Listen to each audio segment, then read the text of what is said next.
నమస్కారం న్యూస్ 21 కి స్వాగతం. హెడ్లైన్ చూద్దాం.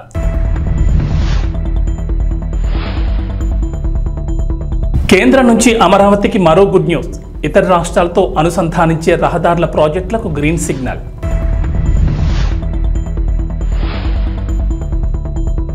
తెలంగాణలో 2 లక్షల రైతు రుణమాఫీ.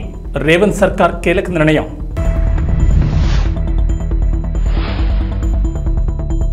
పేదల ఇంటి నిర్మాణానికి 5 లక్షలు. అర్హులను గుర్తించే అంశాలపై ప్రభుత్వ అధికారుల ఫోకస్.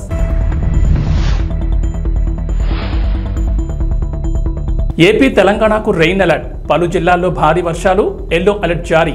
అమరావతికి కేంద్రం శుభవార్త చెప్పింది. రాజధానితో రాష్ట్రంలోని ఇతర ప్రాంతాలు, ఇతర రాష్ట్రాలతో అనుసంధానించే రహదారుల ప్రాజెక్టులకు గ్రీన్ సిగ్నల్ వచ్చింది. ఈ మేరకు కేంద్రం ప్రాథమికంగా ఆమోదం తెలుపగా ఈ ప్రాజెక్టులో 189 కిలోమీటర్ల పొడవైన అమరావతి ఔటర్ రింగ్ రోడ్ సహా కీలకమైనవి ఉన్నాయి. ఈ ఓఆర్ఆర్కు 2014-19 మధ్య టీడీపీ ప్రభుత్వం చేపట్టింది. కానీ ఆ తర్వాత జగన్ ప్రభుత్వం అధికారంలోకి వచ్చిన తర్వాత అడుగులు ముందుకు పడలేదు. కూటమి ప్రభుత్వం అధికారంలోకి రావడంతో చంద్రబాబు ఢిల్లీ పర్యటనలో కేంద్రం దగ్గర మళ్లీ ఈ ప్రాజెక్టుని ప్రస్తావించారు. ఈ ప్రాజెక్టులకు ప్రాథమికంగా కేంద్రం ఆమోదం తెలియచేయగా కేంద్ర రవాణా, జాతీయ రహదారుల మంత్రిత్వ శాఖకు చెందిన స్టాండింగ్ ఫైనాన్షియల్ కమిటీతో పాటు పీఎంఓ ఆమోదం పొందాక ఆచరణలోకి రానున్నాయి. ప్రాథమికంగా ఆమోదం తెలిపిన వాటిలో ఎక్కువగా గ్రీన్ఫీల్డ్ హైవేలు, ఎక్స్ప్రెస్ వేలు ఉన్నాయి. ఈ ప్రాజెక్టులు పూర్తయితే అమరావతికి మిగతా ప్రాంతాలతో కనెక్టివిటీ పెరుగుతోంది. ఈ అమరావతి ఓఆర్ఆర్ భూసేకరణతో పాటుగా నిర్మాణ వ్యయానికి 20 నుంచి 25 వేల కోట్ల వ్యయం అవుతుందని కేంద్రమే భరించేందుకు ముందుకొచ్చినట్లు తెలుస్తోంది.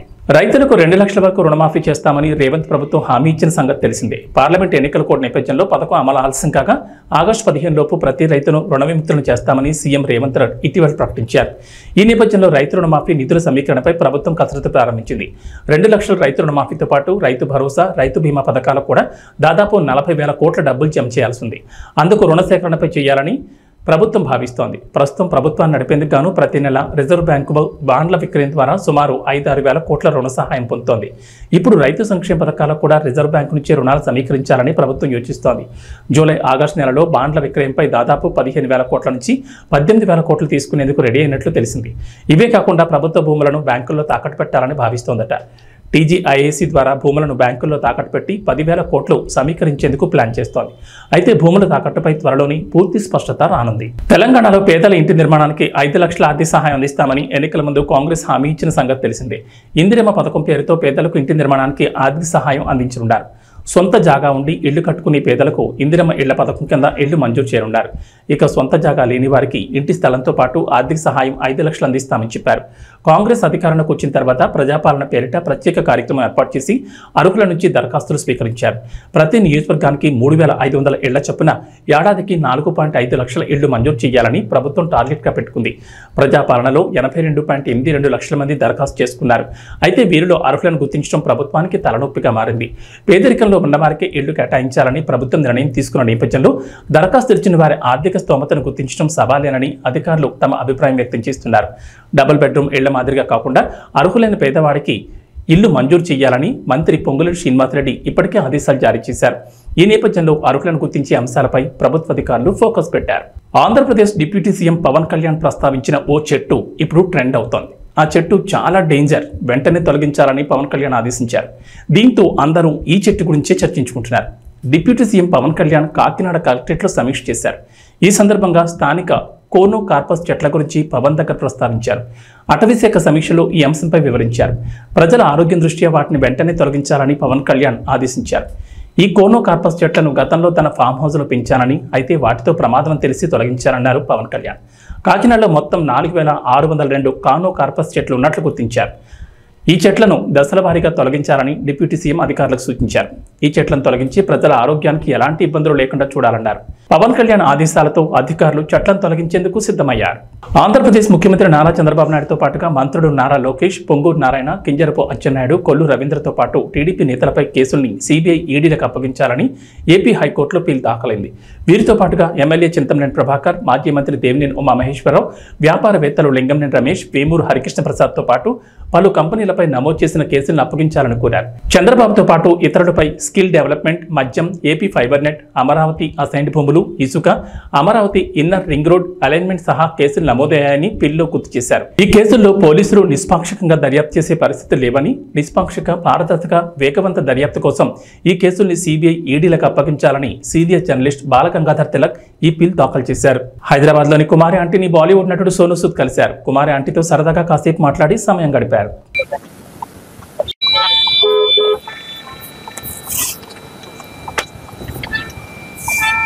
Thank you. Wait a minute, sir. Okay, Harish.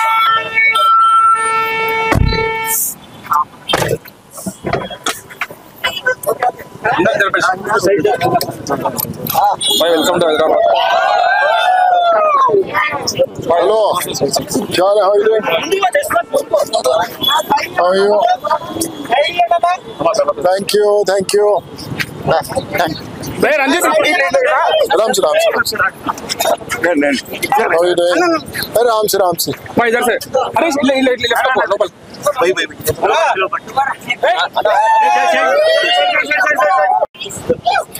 Ram se. Hello, how are you? अरे राम से. How are you doing? कैसे हैं आप? All well. So nice to see you. Same here. So today I'm silence. So today please 5 minutes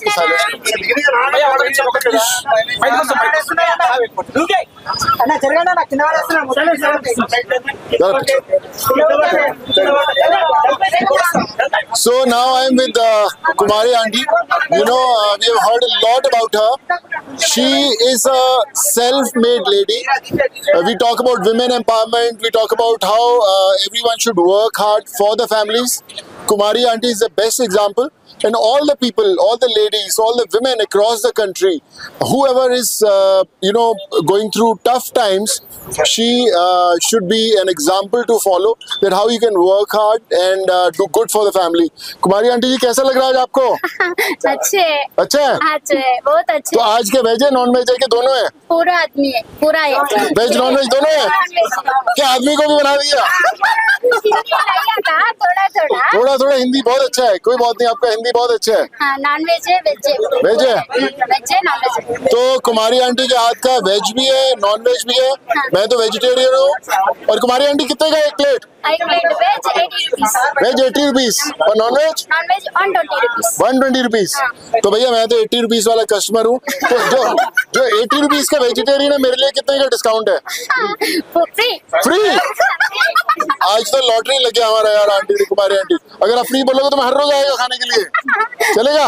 మీరు ఎంతో మందికి help చేస్తున్నారు, మీరు ఎంతో మంది కంటే ఎంతో మందికి నేను మీకు అసలు ఎంత పెట్టినా తక్కువే అవుతుంది, ఎందుకంటే మీరు అంత మందికి హెల్ప్ చేస్తున్నారు కాబట్టి. మీరు నాకు కష్టం వచ్చినప్పుడు కూడా మీరు అలా ఫోన్ చేసి నాకు అలా ఓదార్పు చెప్పినప్పుడు కూడా నాకు. నేటి నుంచి విజయవాడలోని దుర్గగుడిపై ఆషాఢం సారీ మహోత్సవాలు జరుగుతున్నాయి. వచ్చే నెల 4 వరకు కార్యక్రమం జరగనుంది. ఇవాళ దుర్గమ్మకు ఆలయ ఉద్యోగులు సారీ సమర్పించనున్నారు.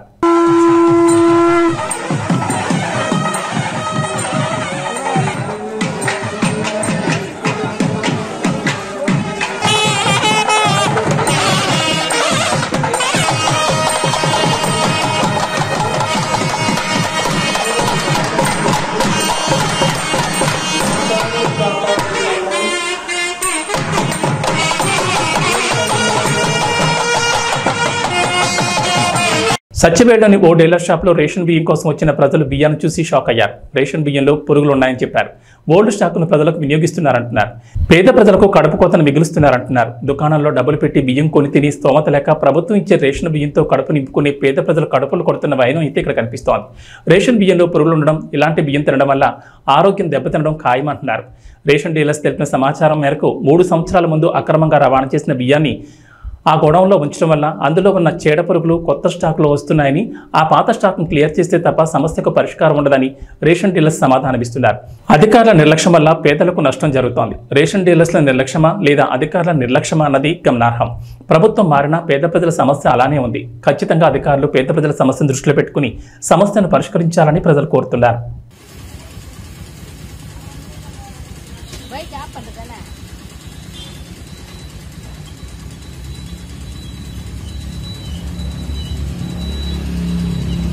కర్నూలు జిల్లా కౌతాడ మండలం ఉరుకుంద గ్రామంలో వెలసిన ప్రముఖ పుణ్యక్షేత్రమైన శ్రీ ఉరుకుంద ఎర్రన్నస్వామి దేవాలయంలో భక్తులు సమర్పించే టెంకాయలు కొబ్బరి చెప్పులకు ఆన్లైన్ టెండర్ మరియు బహిరంగ వేలంపాట ఈ నెల 20వ తేదీన నిర్వహిస్తున్నట్లు డిప్యూటీ కమిషనర్ మరియు ఎగ్జిక్యూటివ్ ఆఫీసర్ హెచ్జి వెంకటేష్ పేర్కొన్నారు.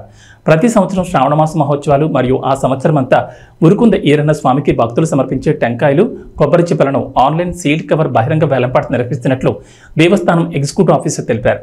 ఈ కార్యక్రమంలో సిఐ ఎరిషావాలి, ఎస్ఐ నరేంద్ర కుమార్ రెడ్డి, దేవస్థానం సిబ్బంది పాల్గొన్నారు.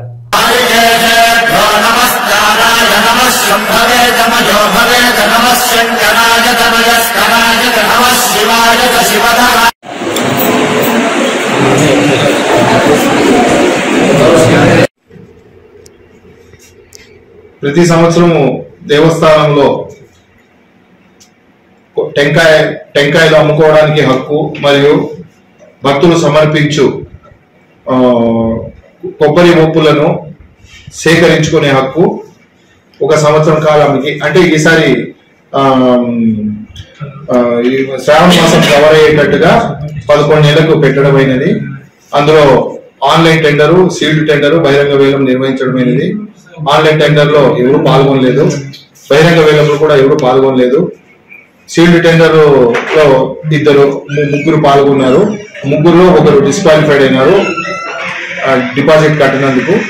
ఇంకా ఇద్దరు వాటిలో ఒకరు వచ్చేసి రామన్న గౌడ్ అని, ఆయన హైయెస్ట్ బిడ్ గా 75,699,000 రూపాయలకు కోట్ చేశాడు. కండిషన్స్ ప్రకారము సీల్డ్ టెండర్ తెలిసిన వెంటనే డబ్బు చెల్లించాలి. కానీ ఇంతవరకు ఆయన చెల్లించినందుకు మేము ఆ టెండర్ క్యాన్సిల్ చేస్తూ మళ్ళీ ఈ నెల 20వ తారీఖున పునః టెండర్ మేము ఇన్వైట్ చేస్తున్నామండి. ఓం నమస్తే. గజ్వేల్లో క్యాసారం రోడ్డు వద్ద ఇన్స్పెక్టర్ సైదా పోలీసులు సిబ్బందితో కలిసి విస్తృతంగా వాహనాలు తనిఖీ చేస్తూ డ్రంక్ అండ్ డ్రైవ్ టెస్టులు నిర్వహించారు. ఈ సందర్భంగా మాట్లాడుతూ మద్యం సేవించి వాహనాలు నడపొద్దని సూచించారు.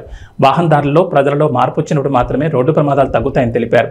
రోజు రోజుకి వాహనాల రద్దీ పెరుగుతోందని దాన్ని దృష్టిలో ఉంచుకుని సేఫ్టీ సెక్యూరిటీగా డ్రైవింగ్ చేయాలని సూచించారు. రోడ్డు నిబంధనలు, ట్రాఫిక్ నిబంధనలు పాటించాలని సూచించారు. ట్రిపుల్ రైడింగ్ పై ప్రతిరోజు డ్రంక్ అండ్ డ్రైవ్ నిర్వహిస్తామని తెలిపారు. ఈ కార్యక్రమంలో గజ్వేల్ పోలీస్ సిబ్బంది తదితరులు పాల్గొన్నారు.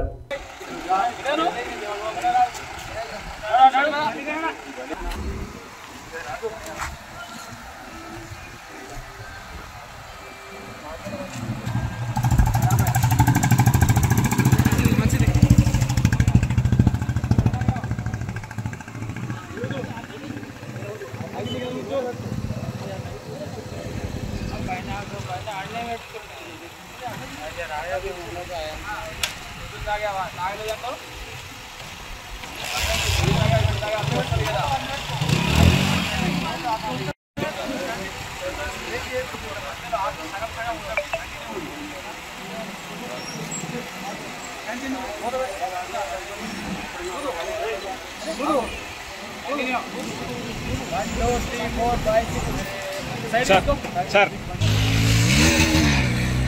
అబ్బా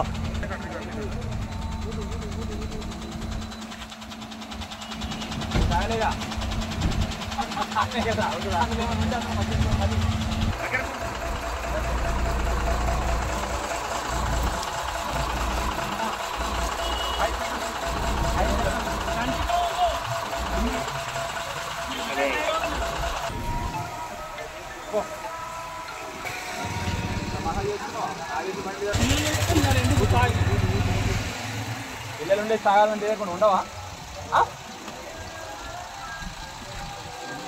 దృష్టి బాగుంటే ఇప్పుడు రావాలి చెప్తాను, తీసుకు లోపల కూర్చోండి. మెగాస్టార్ చిరంజీవి కెరీర్లోని విశ్వంభర అతిపెద్ద ప్రాజెక్ట్. ప్రస్తుతం షూటింగ్తో పాటు పోస్ట్ ప్రొడక్షన్ పనులు కూడా ఏకకాలంలో జరుగుతున్నాయి. బింబిసార డైరెక్టర్ వశిష్ఠ తెరకెక్కిస్తున్న ఈ చిత్రంలో త్రిషా కృష్ణన్ హీరోయిన్గా నటిస్తోంది. అలానే భారీ స్టార్ కాస్టింగ్ కూడా ఈ చిత్రంలో ఉంది. ఇక విఎఫ్ఎక్స్, భారీ యాక్షన్ సన్నివేశాలు ఈ చిత్రంలో మెయిన్ హైలైట్ అని ఇప్పటికే డైరెక్టర్ వశిష్ఠ చెప్పారు. ఇక తాజాగా ఈ మూవీ టీం మెగా అభిమానులకు ఓ గుడ్ న్యూస్ చెప్పబోతోంది. ఈ చిత్రానికి సంబంధించి ఓ చిన్న టీజర్ను త్వరలో రిలీజ్ చేయబోతున్నట్లుగా సమాచారం. మేకింగ్ విజువల్స్, చిరంజీవి లుక్ను ఈ టీజర్లో రివీల్ చేయబోతున్నారట. ఈ చిత్రం 2025 జనవరి 10న ప్రేక్షకుల ముందుకు రానుంది. మరి ఈ టీజర్ వేరే రేంజ్లో ఉంటే మాత్రం సినిమా ప్రీ రిలీజ్ బిజినెస్ గట్టిగానే జరిగే అవకాశం ఉంది. ఎంఎం కీరవాణి ఈ సినిమాకి సంగీతం అందిస్తున్నారు. ఇక ఈ సినిమాలో బాలీవుడ్ చెందిన కునాల్ కపూర్ కూడా ఓ పవర్ఫుల్ రోల్లో నటించబోతున్నారు. ఈ విషయాన్ని ఇటీవలే మూవీ టీం ప్రకటించింది. అయితే ఆయన ఏ పాత్రలో నటిస్తున్నారనేది మాత్రం చెప్పలేదు. త్రిషతో పాటు నా సామిరంగా హీరోయిన్ ఆషికా రంగనాథ్ కూడా విశ్వంభర్లో నటిస్తుండడం విశేషం. మొత్తం ఈ సినిమాలో 5 హీరోయిన్లు ఉండబోతున్నారని ఎప్పటి నుంచో టాక్ ఉంది. ఇప్పటికే త్రిష, ఆషికా పేర్లను ప్రకటించారు. త్వరలోనే మీనాక్షి చౌదరి, సురభి, ఇషా చావ్లా పేర్లను కూడా రివీల్ చేసే అవకాశం ఉంది. ఇక ఇందులో రావు రమేష్ కూడా ఓ పాత్రలో నటిస్తున్నట్లు సోషల్ మీడియాలో ప్రచారం జరిగింది. ఆయనే మెయిన్ విలన్ అని కూడా అంటున్నారు. కానీ ఇప్పటి వరకు మూవీ టీం అయితే దీనిపై క్లారిటీ ఇవ్వలేదు. మొన్నటి వరకు హైదరాబాద్లోని ఓ భారీ సెట్లో ఈ సినిమా షూటింగ్ జరిగింది. జూలై చివరి నాటికి ఈ సినిమా షూటింగ్ కంప్లీట్ చేయాలని వశిష్ఠ అనుకుంటున్నారు. ఇప్పటికే చాలా యాక్షన్ సీక్వెన్స్ల చిత్రీకరణ పూర్తయిందని సమాచారం. విజువల్ ఎఫెక్ట్స్కు ప్రాధాన్యం ఎక్కువగా ఉండే ఈ సినిమాను 200 కోట్ల బడ్జెట్తో నిర్మిస్తున్నారు. సోషియో ఫ్యాంటసీ జోనర్లో చిత్రం రాబోతోంది. ఈ చిత్రంతో ఎలాగైనా బ్లాక్ బస్టర్ కొట్టాలని మెగా ఫ్యాన్స్ అనుకుంటున్నారు. చిరు నటించిన చివరి చిత్రం భోళా శంకర్ బాక్సాఫీస్ దగ్గర డిజాస్టర్ అయింది. T20 వరల్డ్ కప్ 2022లో ముద్దాడిన తర్వాత భారత్ తొలి T20 సిరీస్ ఆడేందుకు సిద్ధమైంది. 5 మ్యాచ్ల సిరీస్లో భాగంగా హరారే వేదికగా ఇవాళ భారత్ జింబాబ్వే తలపడబోతున్నాయి. భారత్ కాలమానం ప్రకారం సాయంత్రం 4:30 ఈ మ్యాచ్ ప్రారంభం కానుంది. T20 ఫార్మాట్కు సీనియర్లు రోహిత్ శర్మ, విరాట్ కోహ్లీ, రవీంద్ర జడేజా రిటైర్మెంట్ ప్రకటించిన తర్వాత జరుగుతున్న తొలి మ్యాచ్ కావడంతో జట్టు కూర్పుపై ఆసక్తి నెలకొంది. అయితే మ్యాచ్కు హరారే స్పోర్ట్స్ క్లబ్లో జరిగిన ఫ్రీ మ్యాచ్ ప్రెస్ కాన్ఫరెన్స్లో కెప్టెన్ శుభ్మాన్ గిల్ జట్టు కూర్పుపై క్లారిటీ ఇచ్చాడు. ఈ ఏడాది IPL సీజన్లో అదరగొట్టిన సన్ రైజర్స్ హైదరాబాద్ యువ ఆటగాడు అభిషేక్ శర్మ కెరీర్లో తొలి అంతర్జాతీయ మ్యాచ్ ఆడబోతున్నాడని ప్రకటించాడు. అభిషేక్ శర్మ తాను ఓపెనర్గా రాబోతున్నట్లు నిర్ధారించాడు. మొదటి 2 మ్యాచ్లకు యశస్వి జైస్వాల్ అందుబాటులో లేకపోవడంతో అభిషేక్ ఓపెనర్గా అవకాశం దక్కిందని వివరించాడు. IPL 2024లో అభిషేక్ శర్మ అద్భుతంగా బ్యాటింగ్ చేశారు. ఏకంగా 204.21 స్ట్రైక్ రేట్తో 500కు పైగా పరుగులు పాదాడు. ఇక Chennai super kings captain Ruturaj Gaikwad కీలకమైన 3వ స్థానంలో బ్యాటింగ్ చేస్తాడని గిల్ చెప్పారు. ఇక వాతావరణ విషయానికి వస్తే తెలంగాణలో వర్షాలపై హైదరాబాద్ వాతావరణ కేంద్రం అధికారులు అలర్ట్ ఇచ్చారు. నేడు రేపు రాష్ట్రంలో విస్తారంగా వర్షాలు కురుస్తాయని చెప్పారు. నైరుతి రుతుపవనాల ప్రభావంతో రాష్ట్రంలో విస్తారంగా వర్షాలు కురుస్తాయని వెల్లడించారు. పలు జిల్లాల్లో భారీ వర్షాలకు ఛాన్స్ ఉందన్నారు. నేడు వికారాబాద్, సంగారెడ్డి, మెదక్, కామారెడ్డి, వనపర్తి, నిజామాబాద్, జగిత్యాల, సిరిసిల్ల, సిద్దిపేట, గద్వాల్, నారాయణపేట జిల్లాల్లో భారీ వర్షాలకు ఛాన్స్ ఉందన్నారు. ఈ మేరకు ఆయా జిల్లాలకు హైదరాబాద్ వాతావరణ కేంద్రం అధికారులు ఎల్లో అలర్ట్ జారీ చేశారు. అటు ఏపీలో వర్షాలు కురుస్తాయంటోంది వాతావరణ శాఖ. నైరుతి రుతుపవనాల సమయంలో రాష్ట్ర వ్యాప్తంగా ఎండలు మండిపోయాయి. వేడి వాతావరణంలో ప్రజలు ఇబ్బంది పడ్డారు. అయితే తూర్పు మధ్య బంగాళాఖాతంలో ఉపరితల ఆవర్తనం కొనసాగుతుండగా గుజరాత్, కర్ణాటక తీరాల వెంబడి ద్రోణి విస్తరించింది. ఈ ప్రభావంతో రాబోయే 3 రోజుల్లో ఉత్తర కోస్తాలోని కొన్ని జిల్లాల్లో భారీ వర్షాలు కురుస్తాయని వాతావరణ శాఖ అంచనా వేస్తోంది. రాయలసీమ, దక్షిణ కోస్తాలో కొన్ని ప్రాంతాల్లో తేలికపాటి నుంచి ఓ మోస్తరు వర్షాలకు అవకాశం ఉందంటున్నారు వాతావరణ శాఖ అధికారులు. ఏబీ బులెటిన్ విశేషాలు. నమస్కారం.